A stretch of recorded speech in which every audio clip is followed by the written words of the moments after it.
Bonjour à tous et bienvenue dans ce 6h30. Les éléphants de Côte d'Ivoire, champions d'Afrique, ont dominé hier les Palancas Negras d'Angola par 2-0. Le match international amical s'est joué hier après-midi au stade Félix Houphouët-Boigny. Et en visite officielle depuis mercredi en Turquie, le chef de l'État Alassane Ouattara a rencontré hier le président turc Recep Tayyip Erdogan et son épouse. Les deux chefs d'État se sont entretenus en tête-à-tête avant d'assister à la signature de 8 accords de coopération dans les domaines de la sécurité, de l'éducation et du tourisme. Le président Alassane Ouattara a été également reçu à la Grande Assemblée nationale turque. Il a offert ainsi une nouvelle occasion pour le renforcement des relations entre la Côte d'Ivoire et la Turquie. Habiba Dambélé Saoui.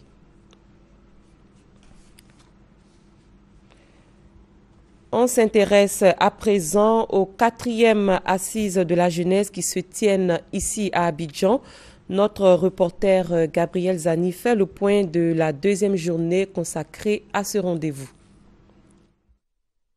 Les box des exposants aux assises de la jeunesse ne désemplissent pas au parc des sports. Les jeunes se ruent vers les stands des entreprises ou structures publiques qui peuvent leur faire des propositions concrètes. Nous avons beaucoup de jeunes qui sont là sans emploi avec assez de diplômes. Si à travers ces assises-là, on a pu avoir 10 moyens d'embauche pour nos camarades, vraiment, ça nous fera plaisir. À côté des expositions, il y a les échanges directs avec les chefs d'entreprise. Mais en cette 2e journée, un invité spécial de ces entretiens, le ministre des TIC, Bruno Nabagné-Koné, par ailleurs porte-parole du gouvernement. Après 90 minutes d'échange, il devient le porte-parole des jeunes. Surtout retenu les attentes de la jeunesse qui sont fortes en matière de création d'emplois.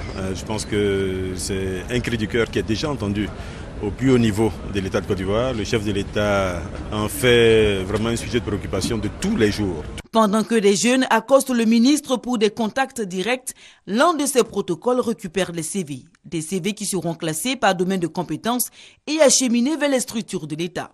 Si les assises enregistrent un fort engouement de la part des jeunes, c'est la preuve que leurs attentes sont encore bien réelles. Des actions seront entreprises pour créer un dialogue ouvert entre le gouvernement et les jeunes, à l'image des échanges de ce jour. À la suite des mouvements de débrayage observés dans les établissements scolaires, le ministre de l'Éducation nationale, Kandia Camara, a échangé avec les syndicats, les parents d'élèves et la société civile. Les différentes parties ont évoqué la levée du mot d'ordre de grève pour permettre aux élèves de reprendre le chemin de l'école. Ami Sissoko. L'horizon se dégage pour l'école ivoirienne. Le ministre de l'Éducation nationale et de l'enseignement technique, Kandia Camara, vient de trouver un compromis avec les syndicats en grève depuis 3 semaines. Cela suite aux 6 rencontres officielles et à la mise en place d'un cadre de consultation et de négociation. Kandia Camara propose aux enseignants la reprise du chemin de l'école tout en leur demandant de lui faire confiance pour la prise en compte de leurs revendications. Cela fait 27 ans que les salaires de l'ensemble des fonctionnaires n'ont pas connu d'augmentation. Et justement, dans le souci de revaloriser le salaire des enseignants, le président lui-même, de son propre chef, a décidé du déblocage des salaires. Il a demandé au gouvernement, notamment au Premier ministre, de travailler à ce que justement cela puisse se faire. Et c'est ce travail que le gouvernement est en train de faire pour faire des propositions concrètes au président de la République selon sa volonté pour que ce problème-là soit réglé le plus rapidement possible. D'ailleurs, la mesure semble être acceptée. Certains syndicats, dont le syndicat des instituteurs pour une nouvelle vision de l'école, incitent déjà leurs camarades à lever leur mot d'ordre de grève. Rendez-vous a été pris pour le 30 avril avec tous les syndicats à son cabinet en vue de faire le bilan des actions menées et le point de celles engagées. Et concernant la levée du mot d'ordre de grève, le syndicat national des enseignants du second degré de Côte d'Ivoire a fait une déclaration. On écoute le porte-parole du SYNESI.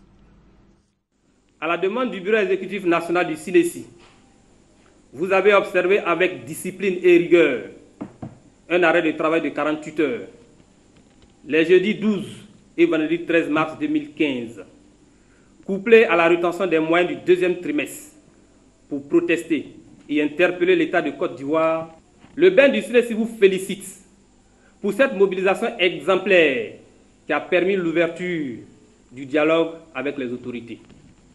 Ainsi, le déblocage des avantagements a-t-il été confirmé pour l'année 2015 et la date du jeudi 30 avril 2015 a été arrêtée pour faire le bilan de la plateforme revendicative du Silesi. Sur la base de ces engagements de l'État de Côte d'Ivoire et fidèle à sa tradition de syndicats engagés dans le dialogue social sincère, le Bureau exécutif national du Silesi suspend son mot d'ordre de rétention des moyennes du deuxième trimestre de l'année scolaire 2014-2015 à compter de ce jour, jeudi 26 mars 2015. 10e journée des maladies du rein, la Société ivoirienne de néphrologie et l'unité de néphrologie pédiatrique sensibilisent les populations aux dangers liés à ces pathologies.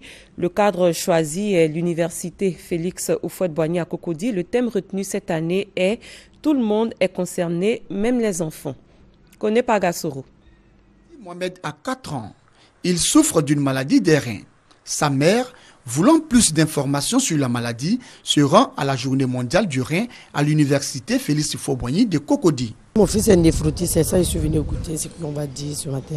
Pour avoir une idée de cette maladie, pour ne pas que ça tire sur l'insuffisance rénale, quoi. Selon les responsables de la direction nationale de l'unité néphrologique et pédiatrique, environ 26% d'enfants souffrent d'un début de la maladie du rein.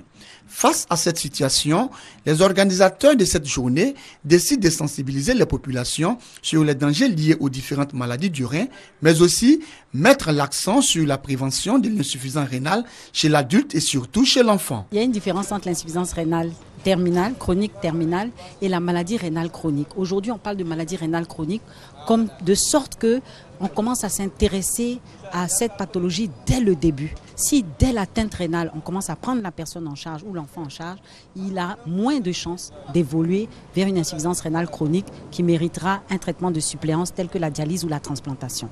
Pour cette 10e édition de la Journée mondiale du rein, des conférences, des panels et un dépistage gratuit seront organisés dans les établissements primaires et secondaires des districts autonomes d'Abidjan et de Yamoussoukro dans les prochains jours. La Guinée, l'un des 3 pays touchés par l'épidémie d'Ebola, s'est donné jusqu'au 15 avril prochain pour éradiquer la maladie. Et pourtant, à quelques jours de cette date, le virus Ebola est toujours actif dans ce pays. Christine Menon. L'épidémie à virus Ebola a causé plus de 10 000 décès en Afrique de l'Ouest, selon un bilan de l'Organisation mondiale de la santé au 12 mars 2015. Bien que l'organisation note des signes encourageants quant à l'évolution de la maladie, le virus fait encore de la résistance en Guinée. Le personnel médical sur place note une augmentation très nette du nombre des cas. Les régions de Conakry, Koya et Forikaria enregistrent plus de cas que par le passé. Encore beaucoup de choses qu'on ignore sur les mécanismes et les dynamiques de cette épidémie qui ne fait que nous surprendre depuis un an. La recrudescence du nombre de cas dans la région de Forikaria et Koya a coïncidé avec une recrudescence du nombre de cas dans les régions frontalières de la Sierra Leone. Et probablement que ces foyers transfrontaliers servent à se réalimenter les uns les autres. Le Libéria voisin est en passe d'être déclaré pays zéro cas Ebola. Un objectif que le gouvernement guinéen espérait atteindre le 15 avril 2015. À quelques semaines de l'échéance, la population guinéenne tarde à adopter les bonnes pratiques de prévention. 3 330 personnes ont été contaminées et 2 187 sont décédées. Crash de l'Airbus A320 reliant l'Espagne à l'Allemagne. Les premiers éléments de la boîte noire ont révélé que le copilote était seul aux commandes 10 minutes avant le crash. Il a actionné volontairement la descente de l'avion et des perquisitions ont été menées au domicile du pilote et chez ses parents pour tenter de comprendre ce geste. Et toujours à l'étranger, en République démocratique du Congo, la mission des Nations Unies comptera 2000 soldats de moins et cette réduction survient en pleine brouille entre les Nations Unies et Kinshasa. Et le président du Yémen, Abd Rabo Mansour Hadi, en fuite, est arrivé hier en Arabie Saoudite. Et ce même jour, la coalition menée par Riyad a lancé une opération militaire au Yémen pour arrêter la progression des rebelles houthis. En Afrique du Sud, une romancière dénommée Zainab Priyadalla a été frappée à coups de briques. Elle avait fait l'éloge de l'écrivain britannique Salman Rushdie, auteur des versets sataniques, devant des élèves. Et c'est la fin de ce 6h30. Merci de l'avoir suivi. L'information continue sur www.rti.ci. Très bon début de journée à tous et à toutes.